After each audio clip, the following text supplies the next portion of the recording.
Hello friends. और आज हम देख रहे हैं जो हमारा टॉपिक है वो है संप्रभुता।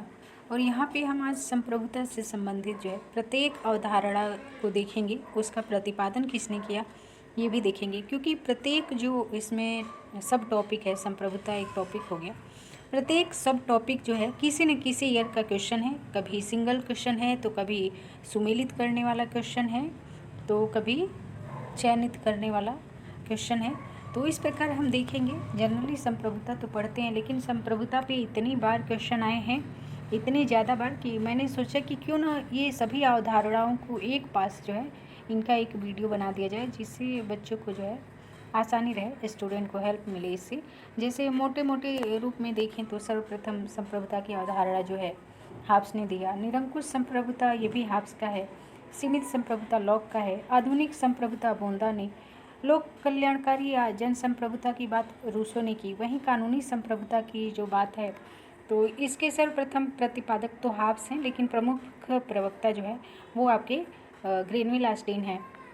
वहीं राजनीतिक संप्रभुता की बात करें तो ये डायसी का है, और डायसी ने राजनीतिक और कानूनी संप्रभुता में अंतर भी किया।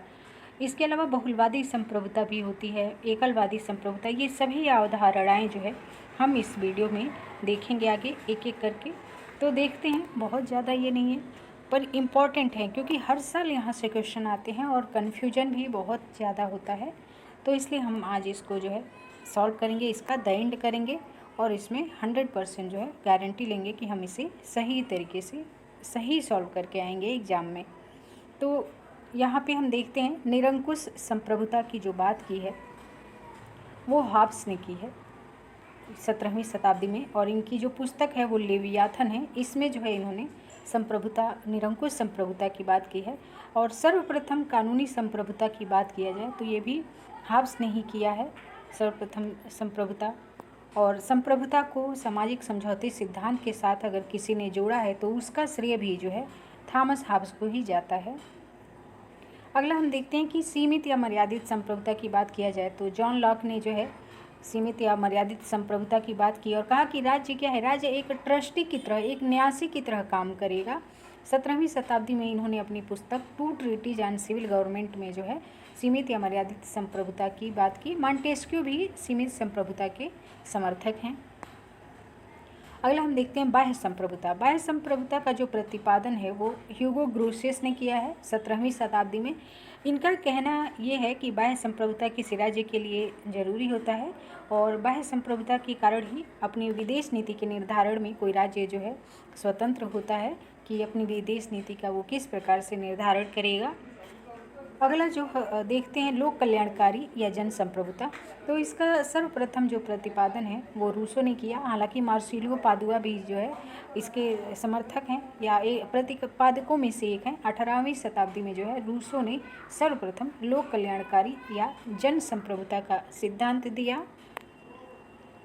फिर देखते हैं आधुनिक संप्रभुता की बात करें तो आधुनिक संप्रभुता जो है इसे जॉन बोथा ने इसका प्रतिपादन किया 18वीं शताब्दी में the 6 books concerning the Republic.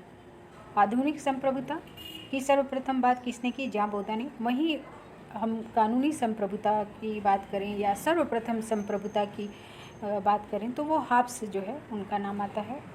अगला हम टॉपिक देखते हैं एकलवादी संप्रभुता या एकत्ववादी संप्रभुता की यदि बात होती है तो इसके जो प्रमुख प्रतिपादक हैं वो ऑस्टिन हैं। हालांकि इसके अन्य समर्थक हीगल हैं, ग्रोसियस हैं, ऑस्टिन हैं, ये सभी हैं।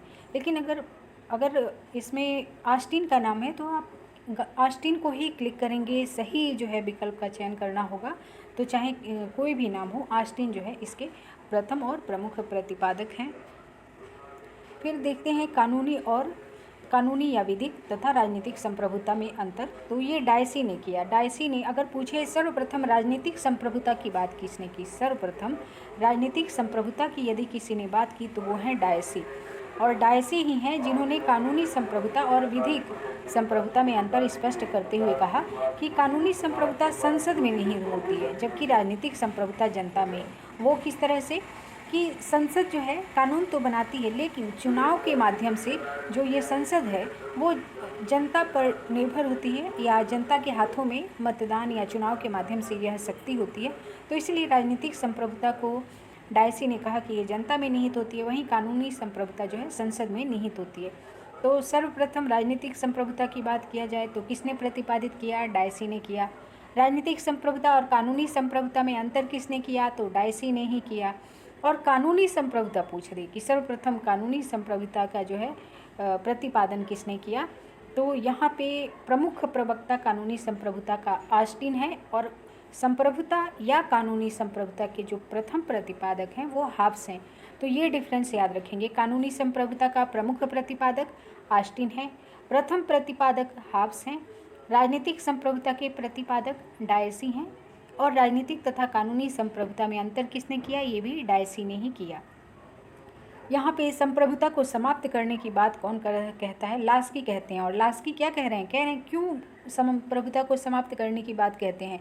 लास्की कहते हैं कि जो संप्रभुता की अवधारणा है, जो ये विचार है, इसी ने अंतर्राष्ट्रीय जगत में अराजकता मचा रखा है। यानी कि संप्रभुता का मतलब होता है कि किसी राज्य की सर्वोच्चता, सर्वसत्ता, जो निर्णय लेने की सर्वोच्चता है, जिसको आधुनिक समय में राष्ट्रीय संरक्षणवाद के रूप में भी आप देख रहे हैं। तो लास्की का मानना है कि संप्रभुता ने जो है अंतर्राष्ट्रीय जगत में अराजकता मचा रखा है और बहुत ही अच्छा होगा और ये जो है कि संप्रभुता को समाप्त कर दिया जाए।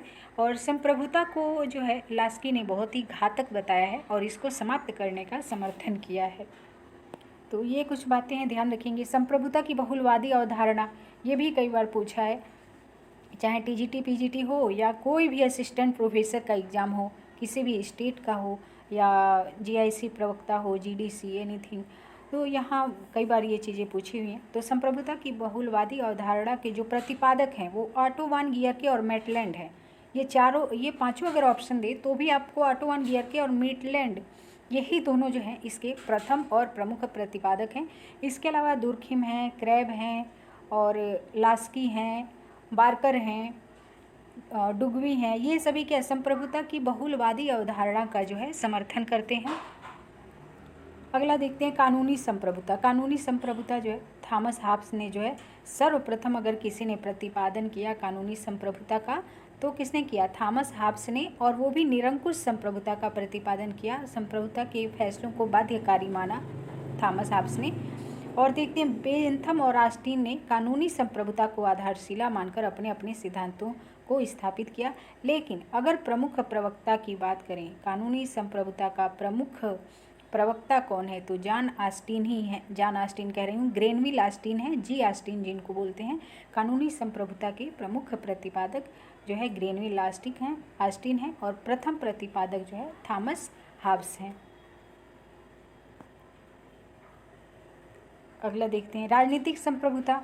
इसको सिंगल इसलिए ले लिया है ताकि कन्फ्यूजन न रहे। राजनीतिक संप्रभुता का सर्वप्रथम प्रतिपादन डायसी ने किया। साथ ही राजनीतिक संप्रभुता तथा विधिक संप्रभुता में अंतर भी किसने किया? डायसी ने किया। और डायसी के अनुसार राजनीतिक संप्रभुता किसमें विद्यमान होती है? जनता में विद्यमान होती है फ्रेंड्स। और वहीं कानूनी संप्रभुता संसद में विद्यमान होती है।